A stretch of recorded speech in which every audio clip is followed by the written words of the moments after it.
Good evening and welcome to Sunset News this beautiful Tuesday evening. As always, we bring you news, community stories, economics, weather and sports. I am your host, Diana Master.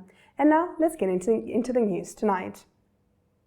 Starting us off, the Agriculture Ministry, with support from the European Union, EU, has procured $2.2 million Namibian worth of livestock, handling the infrastructure for the Northern Communal Areas NCAs under the Livestock Support Program. This investment aims to enhance livestock productivity, market access and resilience. The new infrastructure includes 5 roadworthy heavy-duty loading ramps, 3 animal crate weight scales and 5 cattle body camp workstations mounted on roadworthy trailers. The loading ramps will be reducing access on and efficient loading and offloading. The weight scales distributed to key locations will provide accurate measurements for fair trade and improve livestock management. The workstations, designed for tasks like vaccinations, branding and pregnancy testing, offer a comprehensive solution for livestock care in communal farming environments.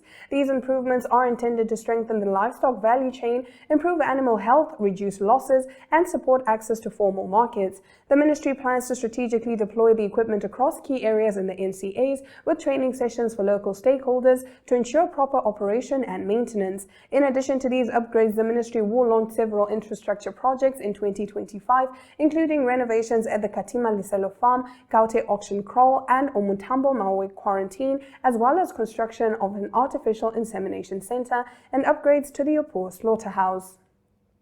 Getting into our next story, the landmark legal proceedings to define states' responsibilities in tackling climate change concluded on Friday. The International Court of Justice, ICJ, in The Hague will now begin deliberations and announce its advisory opinion at a public sitting in 2025. Nearly 100 states, including Namibia, and 12 international organizations have participated in the case, which included months of written submissions and 2 weeks of oral arguments in December of 2024. The International Union for Conservation of Nature, IUCN, was among the last to present its arguments. The IUCN argued that states have binding legal obligations to protect the climate based on climate treaties as well as human rights, biodiversity, and the law of the sea. They emphasized that the states should be held accountable if these obligations are breached. In 2023, the UN General Assembly requested the ICJ's opinion on states' legal responsibilities in protecting the environment and addressing climate change. This marks the first time the court has considered such an issue. The IUCN, which represents both state and non-state members, used its global network of experts to support its arguments.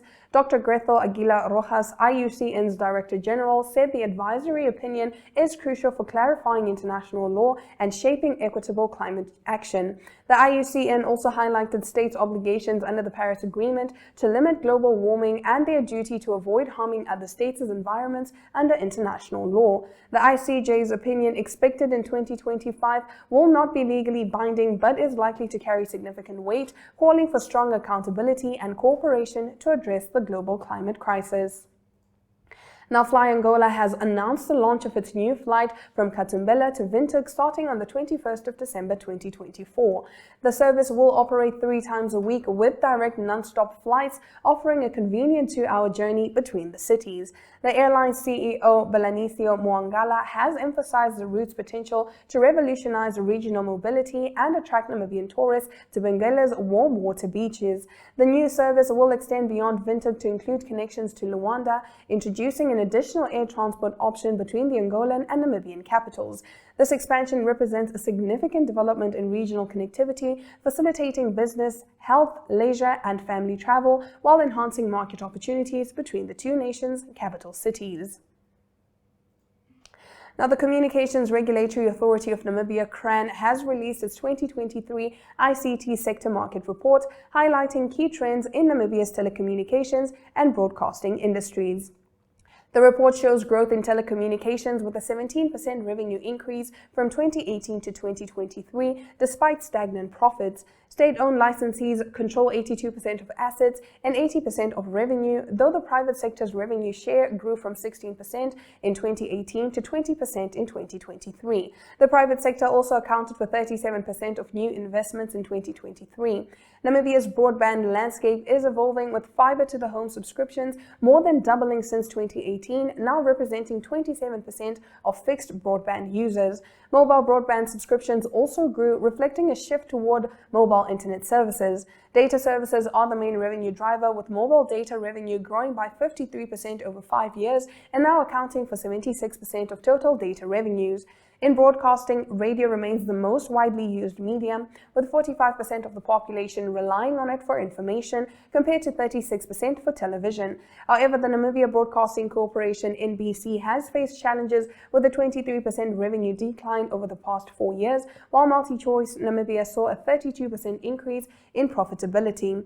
The report also notes that 4G coverage now reaches 88.4% of the population, and 69% of the mobile SIM cards are used for internet access. However, Namibia's declining internet speed rankings highlight the need for infrastructure improvements. CRAN CEO Emilian Kembwa concluded by emphasizing the need for continued efforts to improve affordability and connectivity, particularly in rural areas where radio remains dominant.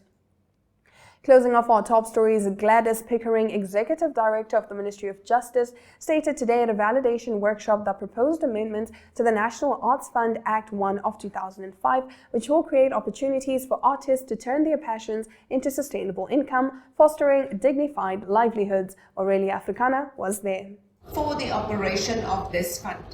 In return, what we would like to see as a nation in terms of the contribution of this legislation to the lives and the livelihood of artists in Namibia is that it will provide a framework that will enable artists to access funding in a manner that will enable them to live their passion and also be able to do so in a manner that will create an income for them and that will contribute to a dignified livelihood.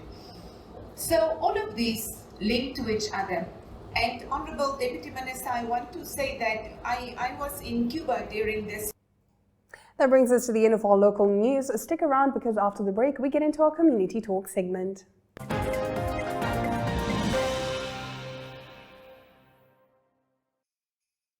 Santa has a festive surprise for you.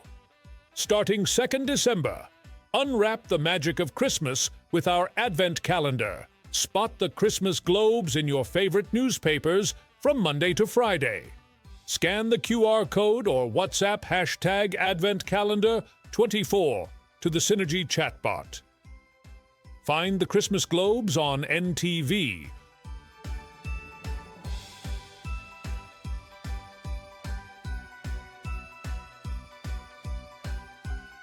Or visit our Facebook pages for daily Advent doors from Monday to Saturday.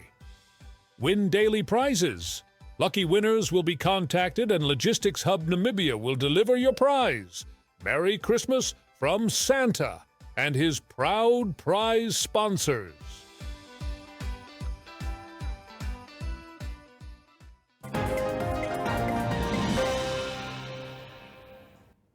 Getting into our Community Talk segment, Walvis Bay now boasts with its own pink picture frame.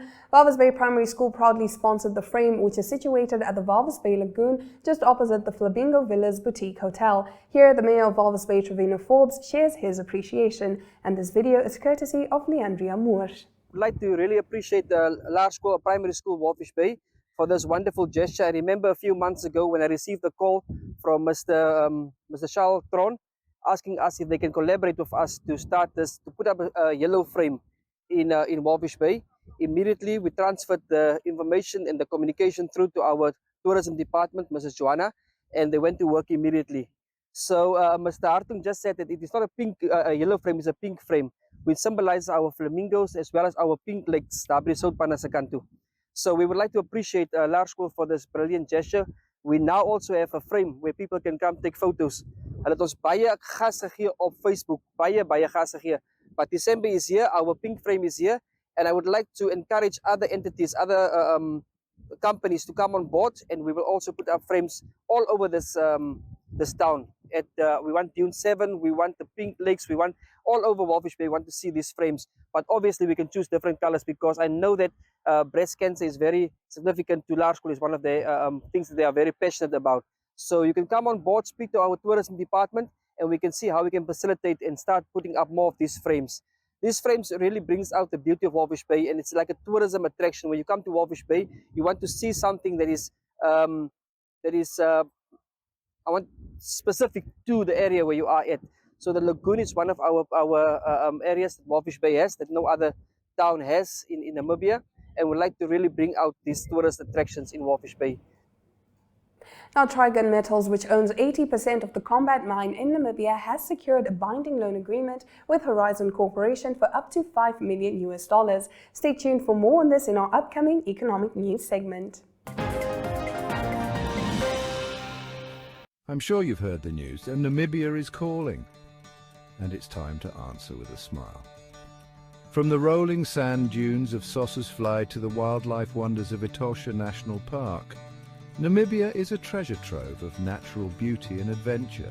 With Enjoy, booking the most renowned lodges is as easy as a desert breeze. Picture yourself sipping coffee on a deck, watching the sunrise. Paint the sky in hues of gold and orange. Or how about a thrilling safari, capturing memories that'll last a lifetime? Our easy-to-use website hosts the most beautiful lodges Namibia has to offer. Whether you crave luxury or a cozy hideaway, we've got you covered. So pack your bags and let's turn your dream adventure into reality. Namibia awaits, and with Enjoy, your perfect stay is just a click away.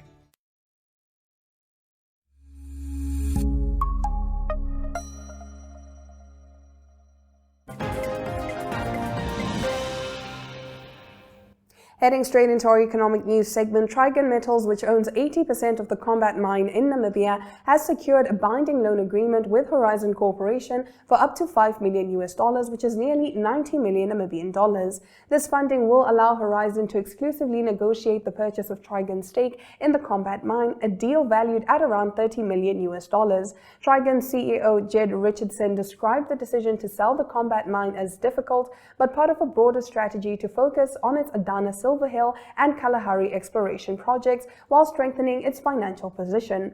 The sale is contingent on regulatory approvals, shareholder consent, and other conditions. The loan will provide Horizon with capital to begin investing in the Combat Mine before the sale is finalized. Richardson noted that the deal would allow Trigon to unlock significant value from the mine while supporting continued operational stability. The capital infusion will enable Trigon to accelerate exploration and development at its other projects. Once the deal is finalized, the company also plans to return a portion of the proceeds to shareholders through buybacks or dividends. Under the agreement, Horizon will acquire 100% of a Canadian holding company that owns Trigon's 80% stake in the Combat Mine. Trigon will retain a 1% net revenue royalty on copper production once the mine reaches 1,000 tons of copper for 2 consecutive months, with a further 1% royalty on net copper revenue if the price exceeds $4 per pound. A break fee of $5 million will be payable if the deal is terminated due to non-approval or a competing offer. And now let's take a look at the financial indicators. The Namibian dollar trades at 22.92 to the British pound, 19.09 to the euro, 18.09 against the US dollar, and 2 Namibian dollars and 50 cents buys you 1 Chinese yuan. Gold and platinum are on an upturn of 1.44, and copper and Brent crude oil took dips of 0.20% and 0.51% respectively. Now in international news, a senior Russian general in charge of nuclear protection forces was killed in a bomb attack in Moscow, according to Russia's investigative committee. Stay with Sunset News for the full story coming up after the break. Connection. It's in the human touch, the feeling of belonging.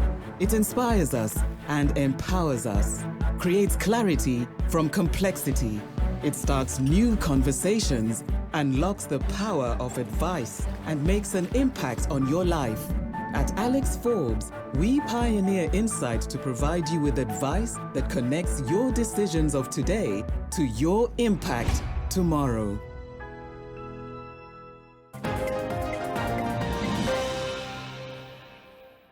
You're still with Sunset News. Getting into our international news tonight, Nigeria's anti-graft agency has arrested 792 suspects in a major raid on a building in Lagos believed to be a hub for international fraud.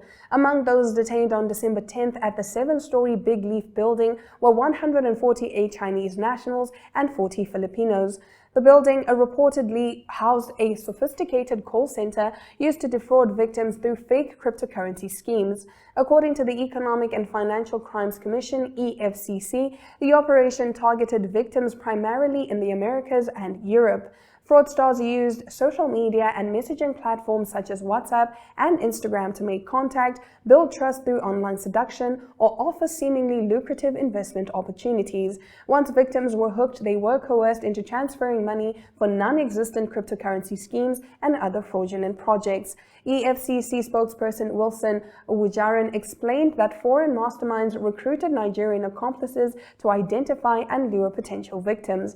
Once the Nigerians gained the confidence of their targets, the foreign operatives would take over to complete the scam, Uwajaran said. During the raid, EFCC agents seized computers, phones, and vehicles used in the fraudulent operations.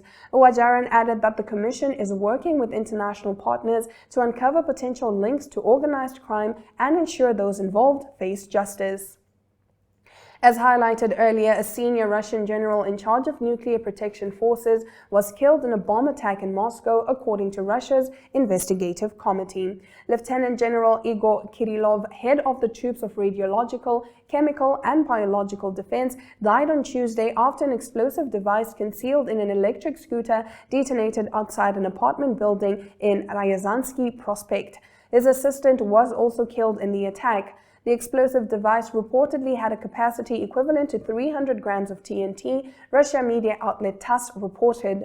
Photographs shared on Russian Telegram channels showed the shattered entrance to the building, debris, and two bodies in the blood-stained snow. Al Jazeera's Maria Shapovalova added and reported from Moscow that residents of the area had complained about the lack of functional surveillance cameras, with no recordings available from the time of the explosion. A criminal case has been opened into the attack. Lieutenant General Kirillov's forces specialize in operating under conditions of radiological, chemical, and biological contamination. His death comes amid rising scrutiny over Russia's alleged use of banned chemical weapons in Ukraine. On Monday, Ukrainian prosecutors charged Kirillov in absentia for allegedly using chemical weapons during the conflict. Russia denies these accusations. In October, the United Kingdom sanctioned Kirillov and his unit for allegedly deploying toxic agents like chlorpyrifos, a choking agent, banned under international law. That brings us to the end of our international news. Now let's take a look at the weather predictions. Katima Mulilo can expect showers and maximum temperatures of 35 degrees Celsius and minimum temperatures of 20 degrees Celsius. Here in Windhoek, cloudy conditions are expected. Temperatures will drop to as low as 20 degrees Celsius and will climb as high as 32 degrees Celsius. Over in Swakopmund, partly cloudy weather conditions are expected. Temperatures will drop to as low as 14 degrees Celsius and will be as high as 17 degrees Celsius. In Oranjemund, bright and sunny skies are expected. Minimum temperatures of 13 degrees are to be expected and maximum temperatures of 22 degrees are to be expected. Stick around with us. After the break, we bring you the latest in the sports news.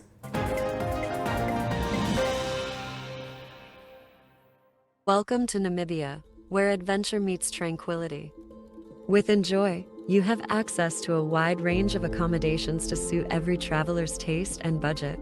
Experience the finest dining and hospitality Namibia has to offer.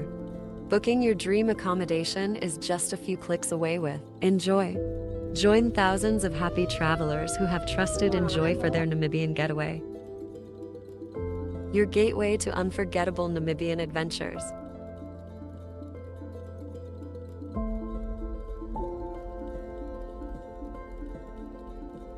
Visit us today at enjoy.my.na. As the holiday season draws near, ShopRite and Synergy Chatbot are delivering the Christmas spirit. Welcome at Santa's Wishlist. Follow the instructions to submit your drawing and letter to Santa. Step 1. Start by drawing a picture for Santa. And when you're done, just jot down a few details about yourself right next to it. Step 2. Scan the QR code and it will open up WhatsApp with a little message that says #ShopRiteSanta. Just send that message to Santa. Or if you like, you can also type #ShopRiteSanta into WhatsApp and send it to the number as indicated. Step 3. Follow the simple steps in the chatbot and submit your name and age. and most excitingly, the present you've picked from the list. Don't forget to include your physical address so Santa can find his way to you. Step 4. Once you've completed the previous steps, snap a photo of your drawing and your letter to Santa to submit your entry. Now, remember, I'm looking forward to all the wonderful drawings and letters you'll be sending my way. See you soon, and keep spreading that holiday cheer. Ho, ho, ho! Explore the beauty of Namibia with our car rentals. From wide open spaces to the plains of Namibia's national parks, enjoy the freedom of the open road. Go anywhere you want, whenever you want. We've got you covered, even in the most remote locations. Visit our website and see what we have to offer.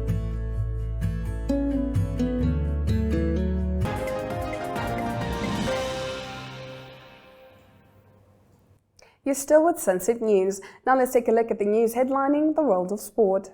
Organisers of the 2024 Nedbank Volley First tournament, set to take place on 21 December at Mall in Swakopmund, say preparations are complete for the highly anticipated social event. This year marks the first time the tournament will be held at the coast, following previous editions in Ongwediva and Oshakati. The event is expected to attract between 12 and 24 teams for the six-a-side matches, with each team required to have at least 2 women on the court. Designed for casual players, corporate groups and holidaymakers, the tournament aims to provide a fun and relaxed environment for participants as the year winds down. The entry fee is $800 Namibian per team, with prizes of up to $12,000 Namibian dollars. Organizers emphasize the tournament's focus on fostering community connections and promoting active lifestyles. In addition to the volleyball, an outdoor activity hub will be available at the tennis court parking area in Swakopmund. Activities include mini golf, axe throwing, skating, jumping castles, and even an escape room, making it a festive season destination for families and friends. Now getting into our next story, former Brazilian football legend Ronaldo has announced his candidacy for the presidency of the country's football federation, the CBF, aiming to take over in 2026. The 48-year-old, a 2-time World Cup winner, plans to succeed current president Ednaldo Rodrigues. Ronaldo revealed his decision on social media, pledging to restore Brazilian football's global respect through transformative leadership and innovation. He outlined plans to rebuild the CBF's credibility by addressing challenges beyond the pitch, working with clubs, athletes, sponsors, and fans. His vision includes a groundbreaking private investment initiative to promote sustainable growth across all Brazilian states. He emphasized traveling across Brazil to gather insights from stakeholders, aiming to rejuvenate the sport, create jobs, and reignite passion for football. Earlier this year, Ronaldo sold his majority stake in Cruzeiro, where he launched his career after leading the club back to Brazil's top flight. He is also finalizing the sale of his majority stake in Spanish La Liga side Real Valladolid, confirming this won't impact his campaign. Capped 98 times for Brazil, Ronaldo scored 62 goals and won 2 Ballon d'Or awards. His announcement marks a significant step in his post-playing career as he seeks to reshape the future of Brazilian football.